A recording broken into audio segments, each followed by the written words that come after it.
हाँ, तो अब इसके बाद समझना है कि आखिर वो आइंस्टाइन ने वो एक बात बताए थे फोटो इलेक्ट्रिक इफेक्ट में, बताए थे कि नहीं कि फोटो इलेक्ट्रिक इफेक्ट कैसे होता है। इस बात को आइंस्टाइन ने समझा करके तो चले गए थे, है कि नहीं।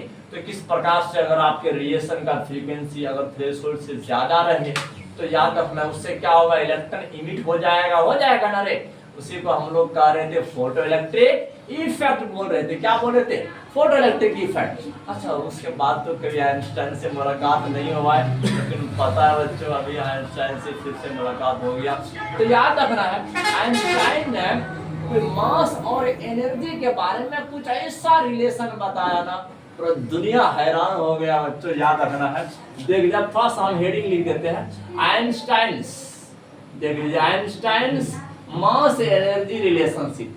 तो समझना है मास और एनर्जी के बीच में क्या रिलेशनशिप है। हाँ, याद रखना है, देख लीजिए Einstein's mass energy relationship, mass energy relationship, यह बात याद रखना है।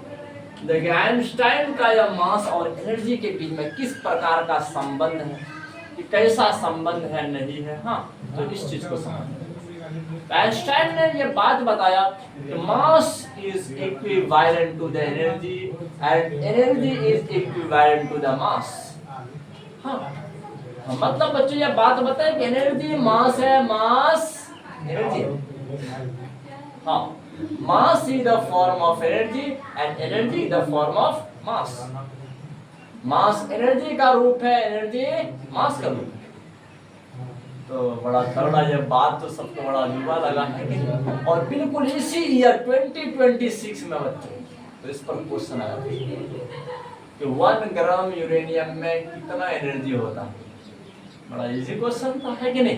तो बिल्कुल याद रखना है, अकॉर्डिंग टू आइंस्टाइन आपको लिख देते हैं, देख लीजिए, और इसके बाद और सब बात चलेगा आइंस्टाइन के ऊपर।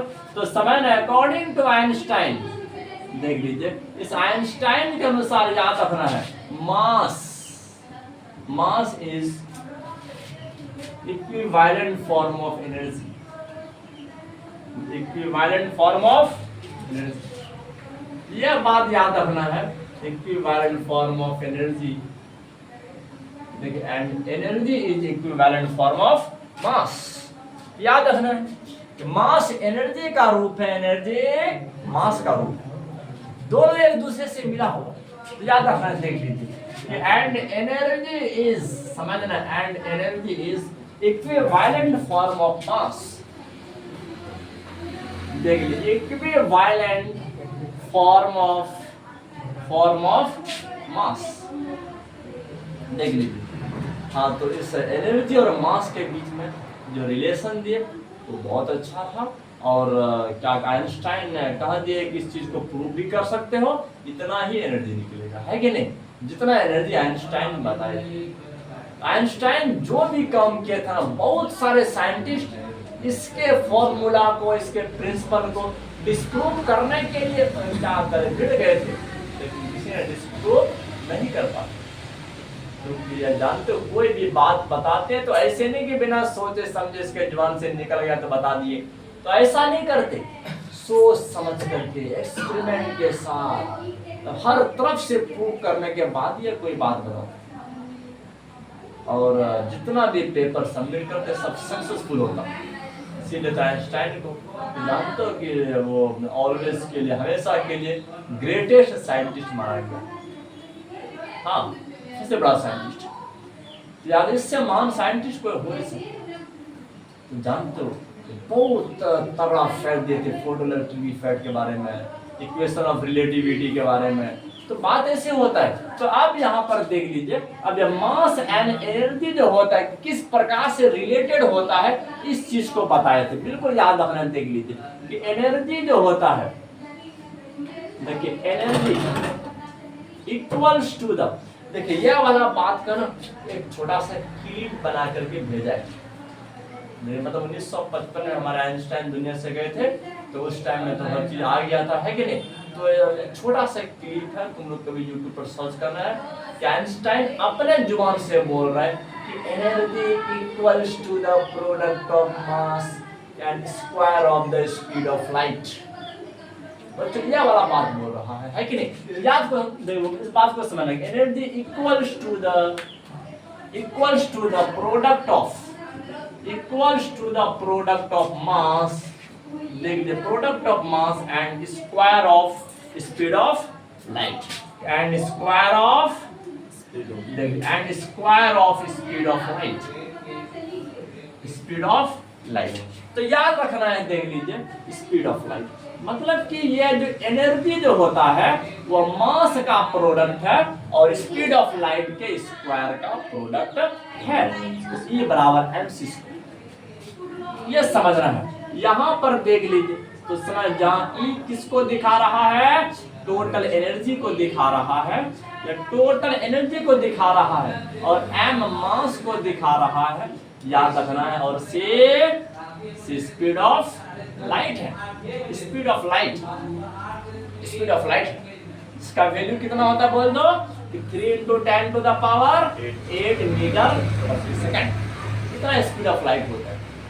तो याद रखना है। बोलोगे सर अब कुछ एग्जांपल लेकर के आप बता दीजिए, तो देख लीजिए एग्जांपल भी मौजूद है। अगर आपसे कोई पूछे तो 1 ग्राम यूरेनियम में कितना एनर्जी होता है, देखिए 1 ग्राम यूरेनियम में कितना एनर्जी होता है, अगर ये वाला क्वेश्चन अगर एग्जाम में आ जाए कि कितना एनर्जी होता है तो क्या बोलो? तो 1 ग्राम यूरेनियम में कितना एनर्जी होता है बता दीजिए। कैसे निकालेंगे? पहले बोलो मास कितना है, मास बोलो 1 ग्राम है। कितना ग्राम है? 1 ग्राम है। तो 1 ग्राम में कितना केजी होता है? 10⁻³ केजी होता है। 1000 से भाग में देना पड़ता है। अगर तुम ग्राम को केजी में बदलो तो 1000 से भाग दोगे। अगर 1000 देख लीजिए, इसका मतलब 1/1000 को अगर 3 जीरो ऊपर ले जाओगे ऐसे भी लिख सकते हो, है कि नहीं? अच्छा अब देख लीजिए समय स्पीड ऑफ लाइट कितना होता है? 3 × 10⁻8 मीटर प्रति सेकंड होता है ना रे। अच्छा आप बता दीजिए एनर्जी कितना हो जाएगा? एनर्जी कितना हो जाएगा? mc²। तो मास आपका 10⁻³ है कि नहीं? और गुना देख लीजिए स्पीड ऑफ लाइट कितना बताए? 3 × 10⁸ होता है। इस पर स्क्वायर मार दीजिए, मार दिए। अच्छा अब बताइए 10⁻³ × 3 जा बच्चों कितना होता है? 9 ना होता है। 9 × 10⁸ 8 दूना 16 होता है। भाई साहब देख लीजिए तो आपका कितना हो जाएगा? बोलो 13 जूल हो जाएगा। तो समझना इतना जूल हो जाएगा। ऐसे 1 नंबर का क्वेश्चन पूछा जाता है एग्जाम में, देख लीजिए। और मान के चलो कि इस साल 1 ग्राम पूछ दे, अगला साल 2 ग्राम दे, 3 ग्राम दे दे, है कि नहीं? तो कोई लिमिट नहीं है। तो आइंस्टाइन ने ये बात बताई, इधर पे अगर तुम स्क्वायर कर दोगे, मास के साथ स्क्वायर करोगे स्पीड ऑफ लाइट को, तो जितना एनर्जी निकलेगा ना उतना ही एनर्जी होता है उस मैटर के पास स्टोर। हाँ, आइंस्टाइन ये भी बात बताए, अगर किसी मैटर से एनर्जी निकल रहा है तो समझ लीजिए उस मैटर का मास घट रहा है। क्या हो रहा है? मास घट रहा है। बोले सर सन से भी तो एनर्जी निकलता है, क्या सन का भी मास घट रहा है? हाँ घट रहा है। तो सन भी कुछ ईयर के बाद, कुछ करोड़ ईयर के बाद वो भी खत्म हो जाएगा।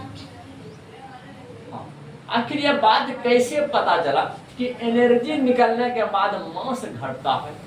अभी तो अगला टॉपिक बताएंगे आपका न्यूक्लियर बाइंडिंग एनर्जी में। हाँ बहुत इंटरेस्टिंग लगेगा सुनने में, देख लीजिए।